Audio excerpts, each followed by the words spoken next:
Hello, welcome to another week of our program. My name is Donna Lee. I work at the Pleasant Ridge branch of Vaughan Public Libraries. For the last few weeks, we've been doing an online kids book club. We've read quite a few books.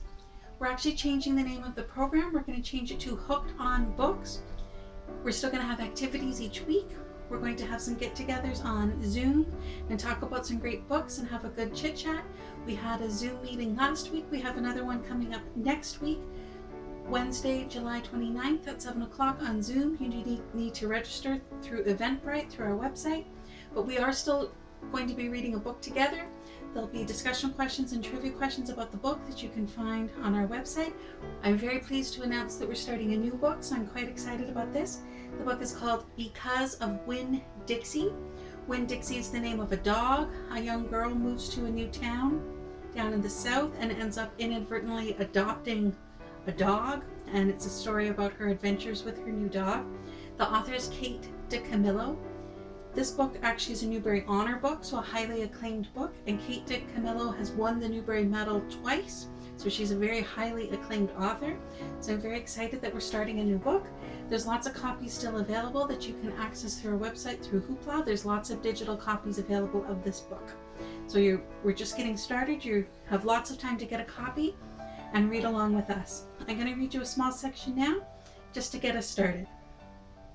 "Please," said the manager, "somebody call the pound." "Wait a minute," I hollered. "That's my dog. Don't call the pound." All the Winn-Dixie employees turned around and looked at me, and I knew I had done something big, and maybe stupid too, but I couldn't help it. I couldn't let that dog go to the pound. "Here, boy," I said. The dog stopped licking the manager's face and put his ears up in the air and looked at me like he was trying to remember where he knew me from.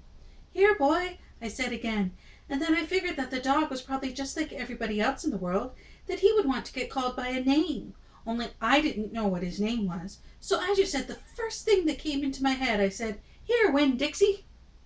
And that dog came trotting over to me just like he'd been doing it his whole life. The manager sat up and gave me a hard stare, like maybe I was making fun of him. "It's his name," I said. "Honest." The manager said, "Don't you know not to bring a dog into a grocery store?"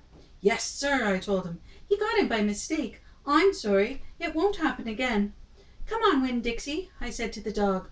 I started walking, and he followed along behind me as I went out of the produce department and down the cereal aisle and past all the cashiers and out the door.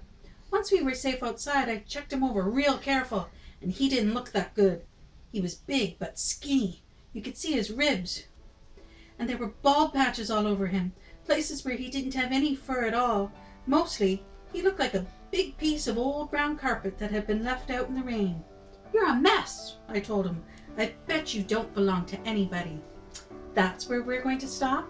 But of course you don't need to. You can get a copy and read along with us.